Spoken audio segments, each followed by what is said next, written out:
Hi, welcome back to Choices. On this show, you have the opportunity to meet various practitioners from around Vancouver, Victoria, and the Gulf Islands, and we present to you various options of how and when to treat your body.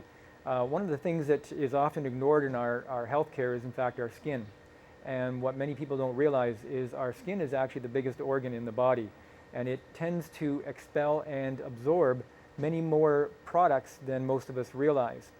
So the question I'd like to ask you is, are you aware of what you're putting onto your skin? And many people would say, not really.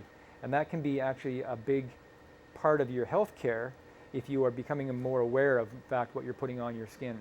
So tonight we have the opportunity on Choices to meet with somebody who has taken that level of understanding to a new level. And Karen VanDyck is producing an amazing, unique set of skincare products. So I'd like to introduce Karen. And you are, in fact, Karen, the owner of the Natures First Beaty Bar. That's right. Which is rather unique in the city of Victoria. It's unique, yeah. Yes. It's my baby. Let's start there then. What makes the skincare products that you're selling unique? Well, one thing, you can eat them. So they're made with whole food, where most skincare products are made with synthetic chemicals, the emulsifiers, the preservatives, and the active ingredients are often what we call cosmeceuticals. Okay. So they're processed or synthesized. Okay. And the things that I use in these products are whole foods, and a lot of them are local. As you can see from the colors of the products, I'm not using bleached out products that are often used. You know, you open up a jar of cream, it's pure white, or cleansers are white, and everything is white. Right. And actually, nature is not white. Nature is green and red and orange. We're going to try some of these later. You can taste them. Yes, okay. The other unique thing about the products is they're fresh. They're freshly made. You wouldn't want to eat something that had been sitting on the shelf for a year. You know, you wouldn't go in at home and eat a hamburger or a sandwich that had been on the counter for 6 months. Why would you do that with your skincare? Why would you put that on your skin? So that's one of the things that I offer: whole food, organic, fresh, edible skincare. So then your products are not preserved, so they have to be kept in the refrigerator? No, they are preserved. Now that's a really interesting question. As a formulator, cosmetic formulators, there's two very interesting things to know. One is how to put oil and water together, emulsification. The other is preservation. Because we live in a world where people are coming in and buying things off a shelf, you do have to preserve, because you don't want things to get moldy or bacteria growing in them. So I've spent a lot of time looking for things to preserve that aren't DNA disruptors, like optifen or phenoxyethanol, which are often used. Right. Even natural products that are touted as natural, they're using DNA disrupting ammonia or formaldehyde donors, and they're not good for you. I mean, even if it's just a bit. So I use a fermented product called lucidal, and it's like a Japanese radish. So if you think of kimchi, you know how kimchi or any fermented ingredient, it's a radish ferment filtrate. So the idea is that probiotics, you know all about probiotics, good bacteria actually neutralize bad bacteria. Right. And so that works in my deodorants, and that works in my skincare. So I use lucidal, I use vitamin E, of course, which is an antioxidant. Essential oils help. The way I formulate with less water means that I don't need to use as much preservative.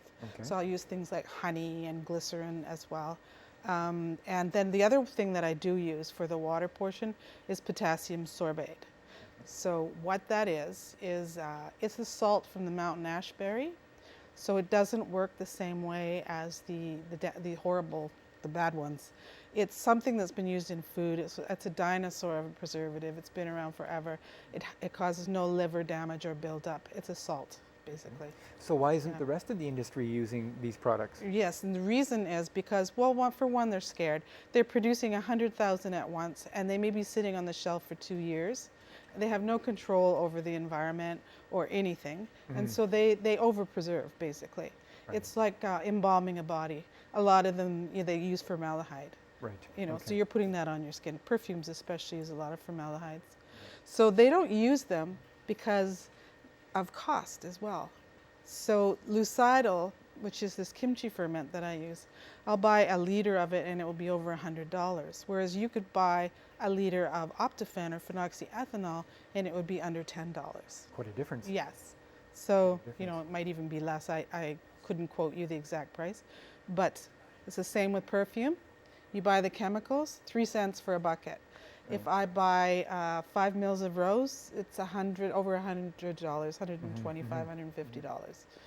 You know, So you're quite committed then to absolutely bringing a product to the market that is clean, healthy, and not disrupting the DNA. Yeah, ethical. What got you into this? Because before the show, you and I had mentioned you Right. had mentioned that you were working in the pharmaceutical industry. What got you into this passion? It actually evolved. My first passion, well, I used to be a high school teacher for one, and Okay. I had one day in the afternoon when I smelled the cottonwood bud in the spring. I don't know if you know that smell, but it's oh, if anyone from Duncan knows it, and it's followed me all my life, everywhere I've lived.